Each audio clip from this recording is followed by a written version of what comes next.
You've probably spent a ton of time or money creating your holistic website only to come and realize it's not generating as much traffic as you would have hoped for. Now, in this video, I'm going to show you a couple key metrics that come into play when solving this problem. You are going to want to stick around till the end because I'm going to show you how this approach will get you more website traffic by giving the algorithms what they want to see. If you skip any of these steps, then this unfortunately will not work. You're probably sitting there wondering, who is this guy on my screen? Why should I care what he thinks? I only create and fix websites for local holistic businesses. When it comes to crafting a layout hyper specific to the holistic industry, it's a lot easier when you understand the sales cycle, buyer journey, and emotion behind the wellness and holistic consumer. I myself am a wellness and holistic consumer. I healed from Lyme disease using some of these practices like infrared sauna, red light therapy, all the good stuff. Now I'm trying to help as many holistic businesses grow as possible. So when you neglect this, it can and will lead to missed opportunities in terms of traffic, lead conversions, and business growth. When it comes to the set it and forget it approach, it has a very big impact on your local SEO in a negative way. These search engines like Google prioritize websites that offer relevant and high quality content in relation to the keywords being searched. When you neglect some of this feedback, you will continue to have a lack of insight into your website visitor user engagement, which is then going to directly affect your ranking on Google.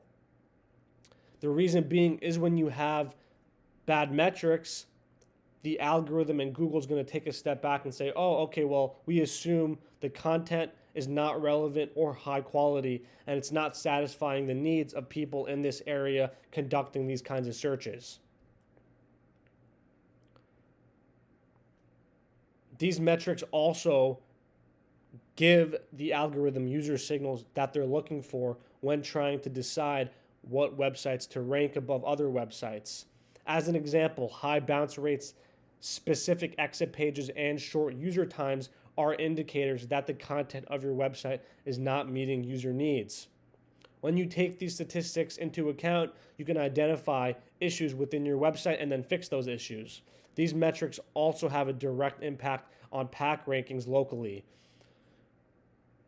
For your holistic business, when you neglect some of this feedback, it's going to affect these kinds of rankings. Now, you might be asking yourself, what the heck is a PAC ranking? Basically, that's when somebody's looking for infrared sauna near me, cryotherapy near me, contrast therapy near me, and they get 5-10 pins of businesses within the area on their map. That's a PAC ranking. These metrics also are directly correlated to user experience. So short user times, low number of pages per session, and high bounce rates are going to indicate to the algorithms that that person is not finding the information they need or are not having a good initial experience on your website. Now, people form an opinion on a business and website in less than 1 second, and over 85% of visitors will not return to your website after having an unpleasant experience. Is this fair? Probably not. However, it's just kind of what people are subconsciously taking in as they're going and looking at your website. These metrics are also going to tell you and give you an understanding of what's actually engaging and what matters to your visitors.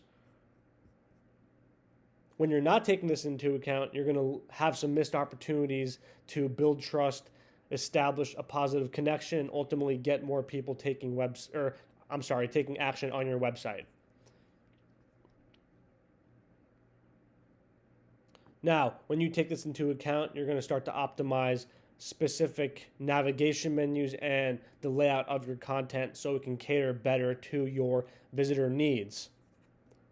I included these statistics, just to give you a nice example here. So the average time spent on a page is around 54 seconds. So if you have a cryotherapy page that has 2 minutes spent there, that's very, very good. And that's telling you that people are actually taking in the benefits and looking at that page top to bottom. Now, if you have a blog about top 10 benefits of an infrared sauna and that page only has about 30 seconds of time spent there on average, That's going to tell you that you might need to start tweaking the header, maybe the call to action, maybe you have to elaborate more on the benefits. It gives you feedback, and then you can start to test and make things better.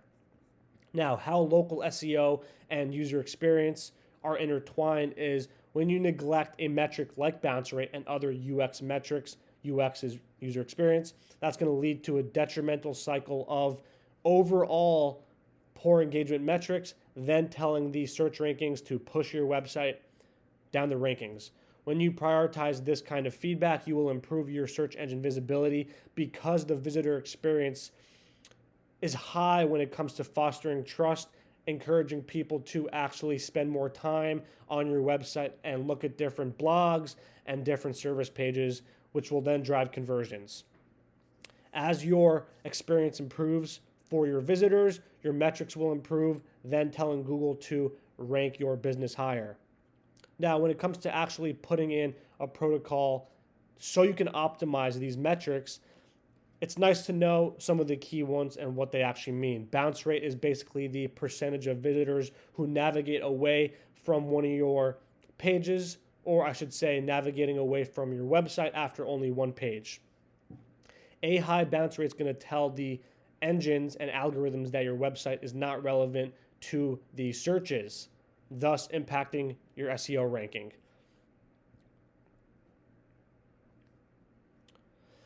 Now, the average session time or duration is huge. That's going to basically tell you, on average, roughly how long people are spending on your website. The more time, the better for ranking higher. Now, there's some things that you can actually start to do to get people spending more time on your website. As an example, maybe you have video testimonials. Maybe you're going to include a 3 to 4 minute breaking down the benefits of cryotherapy. There's tons of different things that you can actually implement and test within your website to get that time higher. Pages per session is huge. This is basically going to tell you the number of pages viewed during a single visit to your website.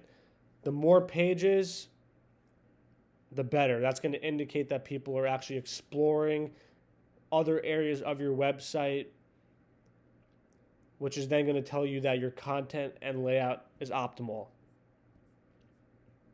Exit pages are extremely underrated. I can almost guarantee you all of your competitors in your area are not looking at what exit pages they have. This is going to tell you what sections of your website people are leaving from, allowing you to improve your SEO and conversion rates.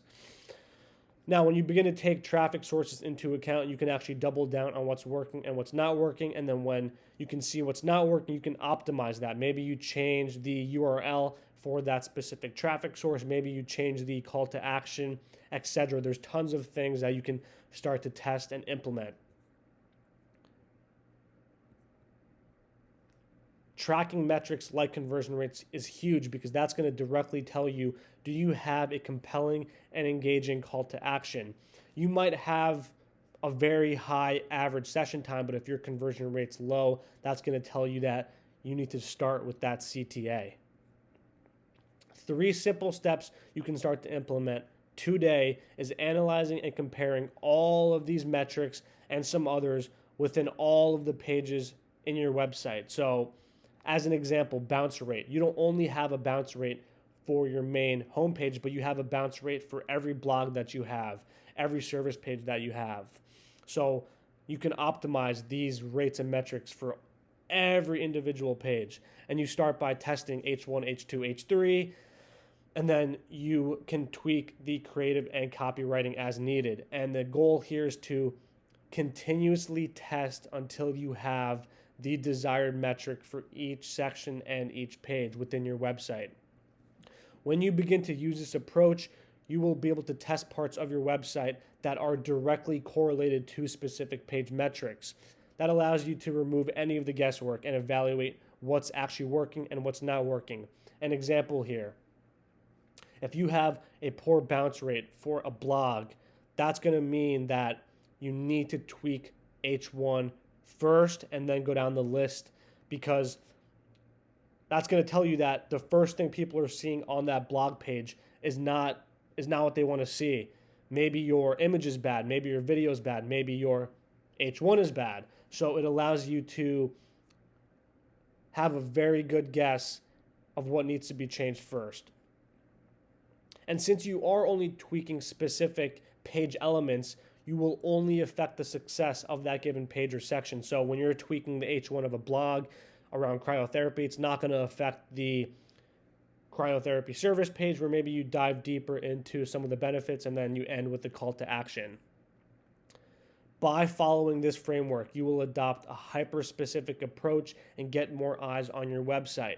Please leave any comment with any question that you have, and I will get back to you as soon as I can and answer that question to the best of my ability. I also have my Facebook page linked in my profile. Check that out. I have some more content there. And shoot me a message with any specific issue you're having, for example, and I will make content directly surrounding that issue that you are having. Thank you for watching. I really appreciate it. Please don't hesitate to reach out if you have any questions.